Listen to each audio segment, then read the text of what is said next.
Hello friend, मैं जोशी नैना NEST की ओर से आपका हार्दिक स्वागत करती हूँ।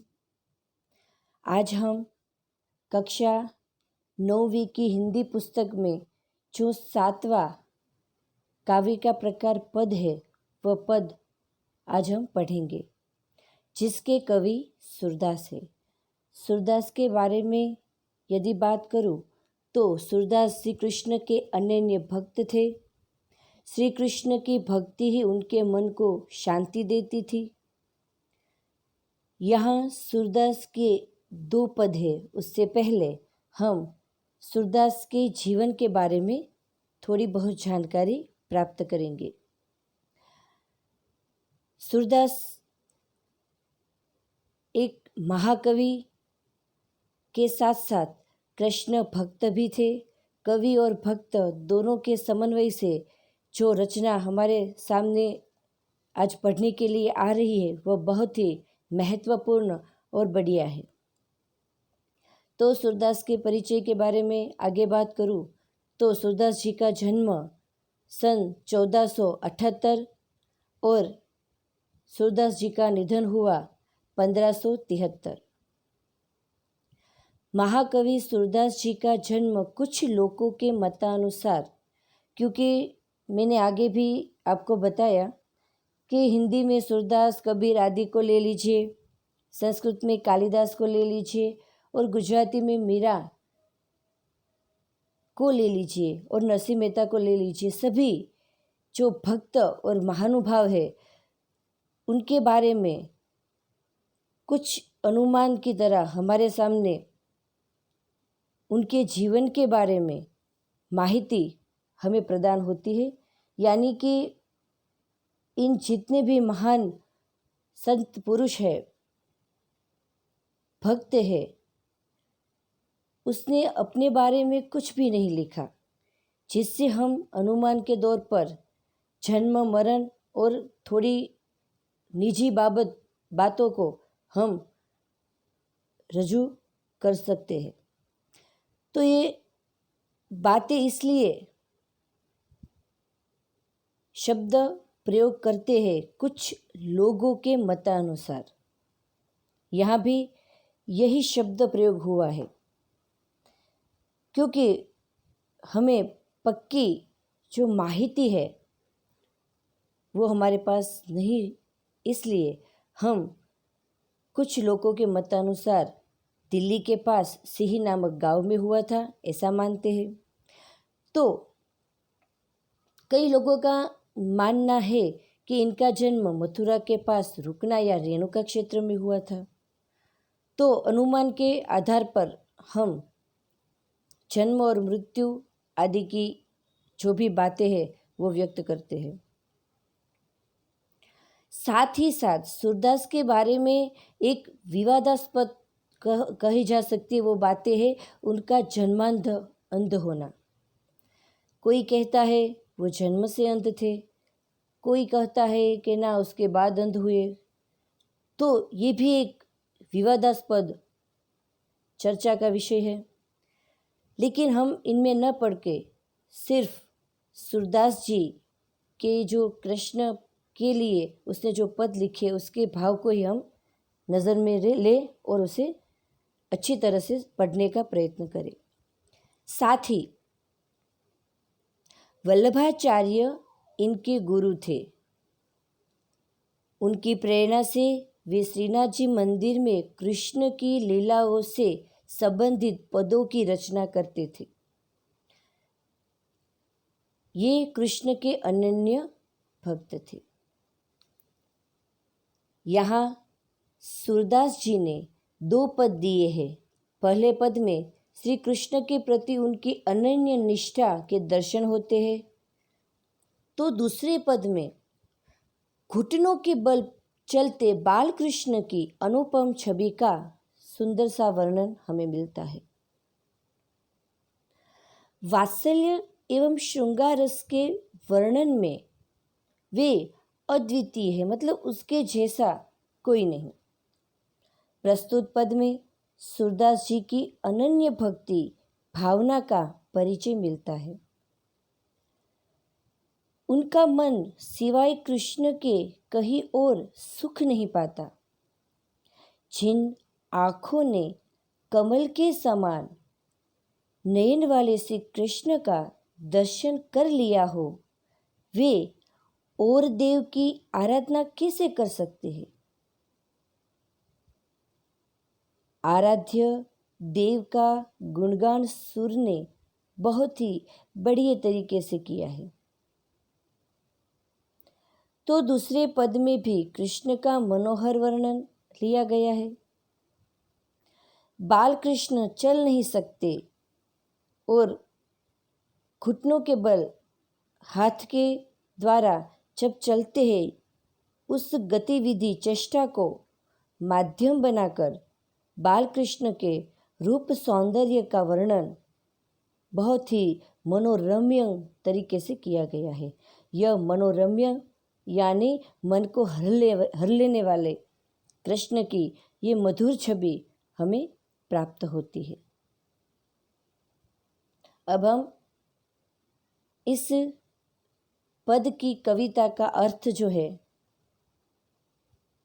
वो मैं आपको समझाऊंगी। मैंने आगे भी कहा, दो विभाग में यह पद है। पहला पद जो विनय, कृष्ण के प्रति जो विनय भाव है, जो विवेक भाव है, वो भाव को व्यक्त किया गया है। और दूसरे में कृष्ण की जो बाल स्वरूप सौंदर्य की छोटी छोटी बातें जो है वह वर्णन में ले ली गई है, मतलब भक्ति का यहाँ उल्लेख होता है। तो विनय और भक्ति ये दोनों अलग अलग विषय के पद, जो दो पद है हमारे पास, वो आज हम पढ़ेंगे। जिसमें पहला पद है विनय, जिसकी शुरुआत होती है, मेरो मन अनंत कहाँ सुख पावे। अनंत यानी अन्यंत्र। सूरदास जी कहते हैं, हे कृष्ण, मेरा मन दूसरी जगह सुख नहीं प्राप्त कर सकता। यानी कि सूरदास जी कहते हैं कि मेरा मन श्री कृष्ण के सिवाय और कहीं सुख नहीं पाता। मेरो मन अनंत अत्यंत्र कहाँ सुख पावे। तो जैसे उड़ी जहाज को पंछी फिरी जहाज पर आवे, जिस तरह से समुद्र में जहाज हो और उस जहाज में पंछी बैठा हो, फिर वह उड़कर दूर दूर तक चला जाए, फिर वापस उसके पास और कोई सहारा नहीं होता, वापस थकने के बाद उसी जहाज में आकर बैठ जाता है जिस जहाज से उसे उड़ने की शुरुआत की थी। तो यहाँ सूरदास भी यही कहते हैं कि जैसे जहाज का पंछी जहाज से उड़कर पुनः जहाज पर ही आता है, उसी तरह मेरा मन अन्य देवताओं के यहाँ से भटक कर फिर श्री कृष्ण के चरणों में लौट आता है। जैसे उड़ी जहाज को पंछी फिरी जहाज पर आवे, वापस जहाज पर आ जाता है। आगे कवि कहते हैं, कमल नैन को छांडी महात्म और देव को ध्यावे। कमल नैन, कमल के समान नेत्र वाले यानी कि श्री कृष्ण की बात की गई है, जिसके नेत्र कमल के समान है। छाड़ी यानी छोड़कर, महात्म यानी महिमा श्रेष्ठता, और देव को ध्यावे मतलब और देव का ध्यान करे। यहाँ सूरदास जी कहते हैं, हे कृष्ण, तुम्हारे ये कमल जैसे सुंदर नेत्र को छोड़कर, तुम्हारे यह रूप सौंदर्य को छोड़कर मैं कोई और देव का ध्यान कैसे लगा सकता हूँ। यानी श्री कृष्ण के जो कमल नयन है, उसकी महिमा है, उस महिमा को छोड़कर वह अन्य किसी देवता का ध्यान कैसे लगा सकते हैं या कर सकते हैं। आगे कहते हैं कवि, परम गंगा, परम यानी पवित्र, जो गंगा नदी है उसकी बात की गई है। परम गंगा को छाड़ी, पवित्र गंगा को छोड़कर पियासो यानी प्यासा व्यक्ति जो होता है, जिसे प्यास लगती है, प्यासो दूरमती कूप खनावे। दूरमती यानी मूर्ख, कूप यानी कुआं, खनावे यानी खुदवाए। क्या कहते हैं कवि कि पवित्र जे ऐसी गंगा को छोड़कर कोई प्यासा व्यक्ति गंगा का पानी छोड़कर कुएं को खोदने बैठेगा, ये तो उसकी बहुत बड़ी मूर्खता होगी। वो मूर्ख साबित होगा जो नदी को छोड़कर कुआं खोदने बैठ जाएगा। तो कवि आगे कहते हैं, जिहि मधुकर अंबुज रस चाख्यो, क्यों करेल फल भावे। जही मतलब जिसे, मधुकर का अर्थ हुआ भौरा, अंबुज रस, अंबुज का अर्थ हुआ कमल, चाख्यो यानी चख लिया, करेल का अर्थ है एक कंटीला पौधा। तो यहाँ सूरदास जी कहते हैं कि जिस भौरे ने कमल के रस का स्वाद चख लिया हो, अंबुज रस यानी कमल के रस का जो स्वाद है वो चाख्यो यानी चख लिया हो, उसे करेल का फल कैसे अच्छा लगेगा। मतलब करेल का अर्थ क्या हुआ, कंटीली या कंटीला पौधा। तो कमल को छोड़ के कंटीला पौधा क्यों पसंद करेगा। जिहि मधुकर अंबुज रस चाख्यो, क्यों करेल फल भावे। आगे कहते हैं सूरदास, सूरदास प्रभु काम धेनु तजी, छेरी कौन दुहावे। सूरदास जी कहते हैं कि मेरे प्रभु तो कामधेनु के समान है। कामधेनु यानी देवलोक की गाय जो सब इच्छाएं पूरी करती है। दोस्तों, मैं आपको याद दिला दूं, जब समुद्र मंथन हुआ था तब उसमें से एक कल्पवृक्ष और एक कामधेनु, ये दोनों मनोकामना पूर्ण करने वाली वस्तुएं समुद्र मंथन में से निकली थी और देवता वह अपने स्वर्ग में इसे रख लिया है, ऐसी धार्मिक मान्यता है। तो कामधेनु यानी देवलोक की गाय जो सब इच्छाएं पूरी करती है। तो कामधेनु तजी माने कामधेनु जैसी गाय को छोड़कर छेरी कौन दुहावे। छेरी का अर्थ है यहाँ बकरी, और बकरी को कौन दुहाए का अर्थ होता है दुहेगा। यानी मेरे प्रभु तो कामधेनु के समान है। सूरदास कहते हैं उन्हें छोड़कर बकरी को कौन दुहाएगा, क्योंकि कृष्ण कामधेनु के समान है। और कामधेनु को छोड़कर, गाय को छोड़कर क्यों कोई बकरी को दुहाएगा। तो हे प्रभु, आप मेरे लिए ही सर्वस्व और सर्वशक्तिमान हो। ऐसी बात यहाँ सूरदास ने अपनी भक्ति भावना में की गई है। दूसरे पद को अब ले लीजिए। दूसरे पद में मैंने कहा कृष्ण के बाल स्वरूप के जो रूप सौंदर्य है उनका वर्णन किया गया है। प्रथम पंक्ति देखिए, शोभित कर नवनीत लिए। शोभित यानी शोभायमान है, कर यानी हाथ, नवनीत का अर्थ होता है मक्खन। तो कृष्ण बाल स्वरूप में है, हाथ में मक्खन है और कितने सुंदर लग रहे हैं। हाथ में मक्खन लिए हुए बाल श्री कृष्ण अत्यंत सुंदर लग रहे हैं। आगे कहते हैं, खुटुरुनी चलन रेणु तन मंडित मुख दधि लेप की।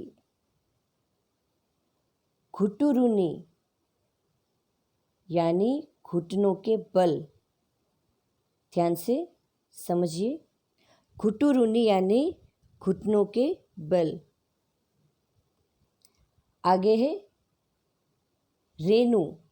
रेणु का अर्थ होता है धूल।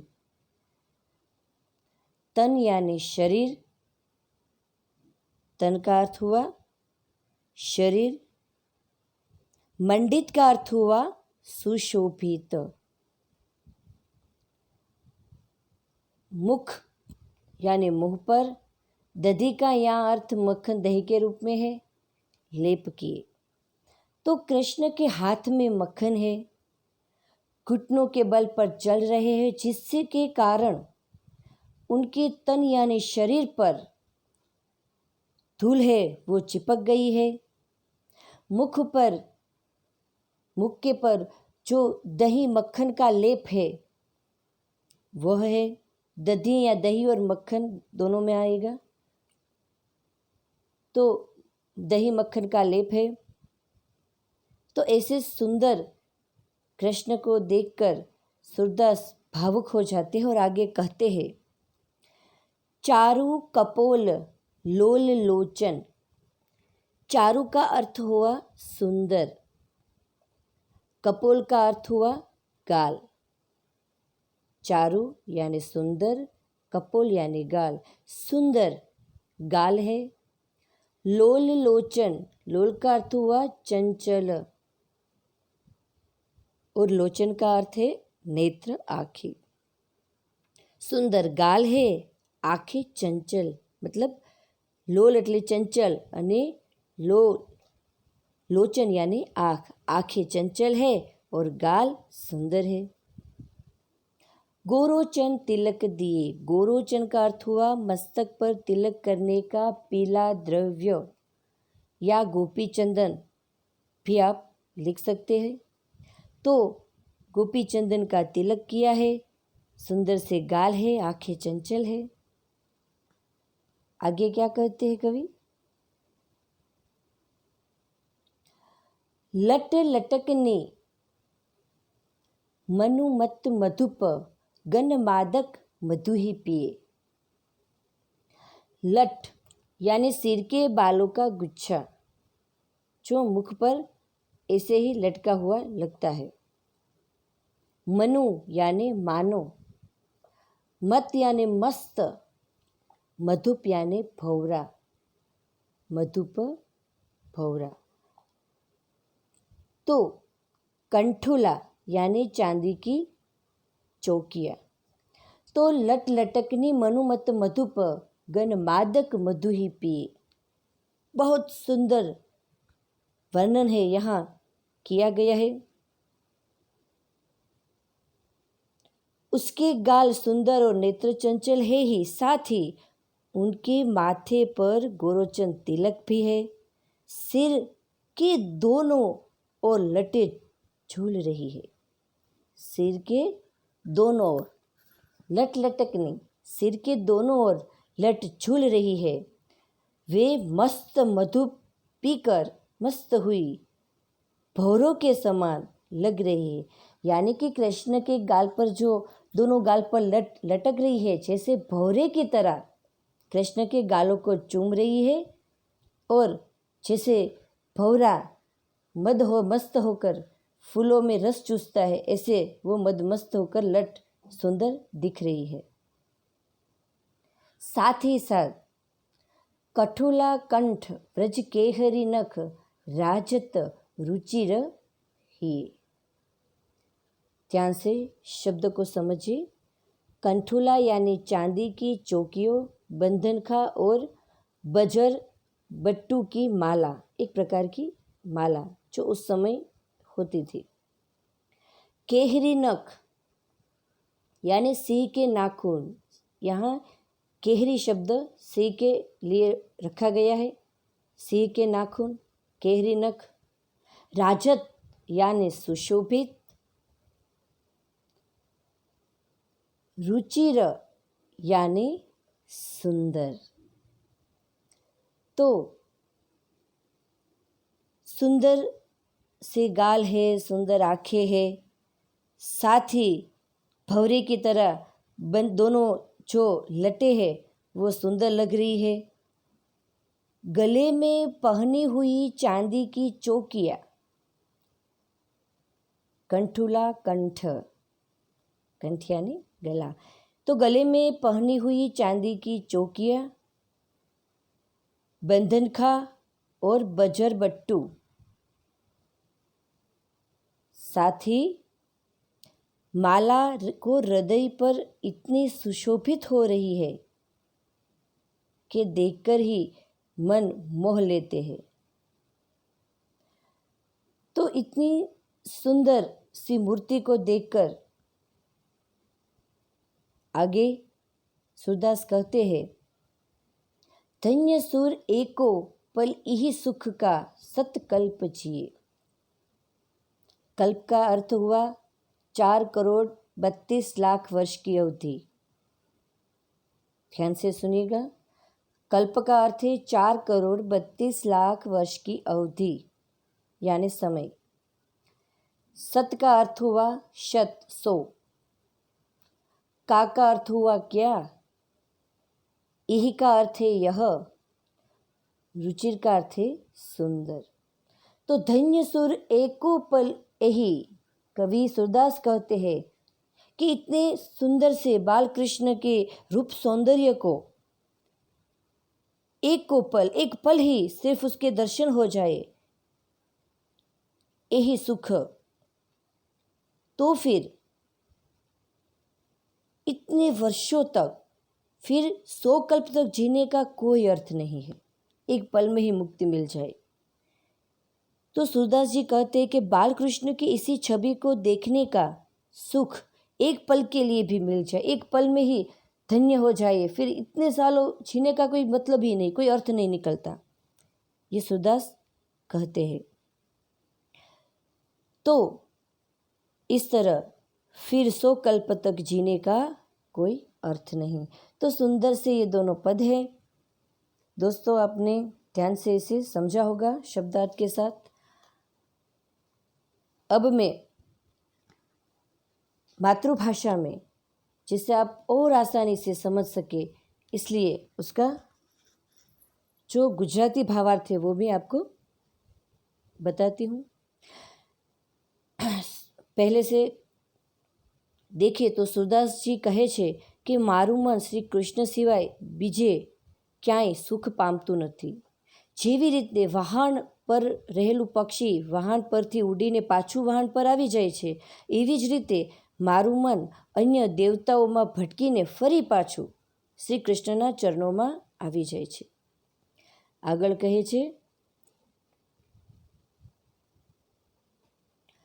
કમળ જેવા નયન એટલે કે કમળ જેવી આંખોવાળાની મહિમાને છોડીને કોઈ બીજા દેવનું ધ્યાન કઈ રીતના કરી શકાય? જે રીતના કોઈ તરસ્યો માણસ પવિત્ર ગંગા નદીને છોડી એના પાણીને ત્યજી અને પોતાની તરસ छिपाવવા કૂવો ખોદવા બેસે, તે તો મોટી મૂર્ખતા કહેવાય।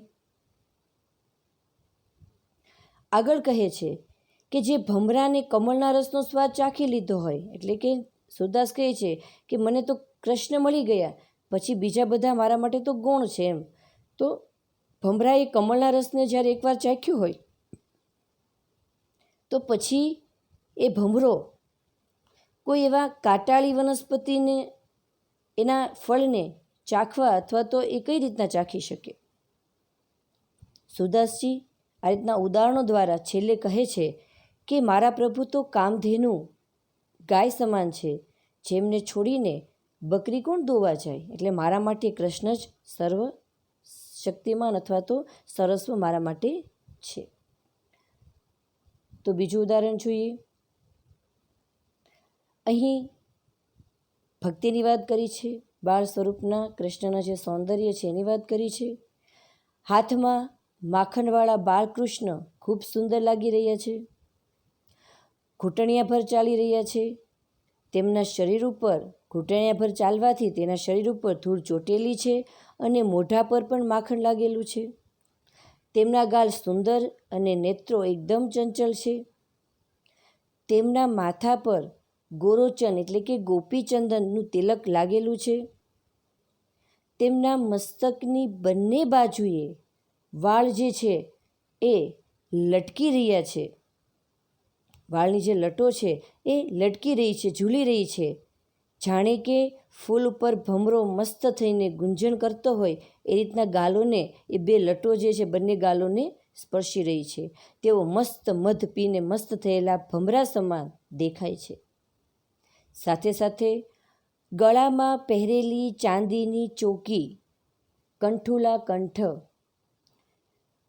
વાઘનખ, વ્રજ્ર કેહરી, તો એ વાઘના નખ અને બજરપટની માળા હૃદય ઉપર સુંદર મજાની શોભી રહી છે. અને આ સુંદર એવા કૃષ્ણને, એના રૂપ સૌંદર્યને જોઈને સુરદાસ શું કહે છે કે બાલકૃષ્ણની આ છબી જોવાનું સુખ પળભર માટે પણ જો મળી જાય ને, કૃષ્ણનું આવું રૂપ સૌંદર્ય ખાલી પળભર માટે પણ આપણે જોઈ લઈએ ને તો જીવન ધન્ય થઈ જાય.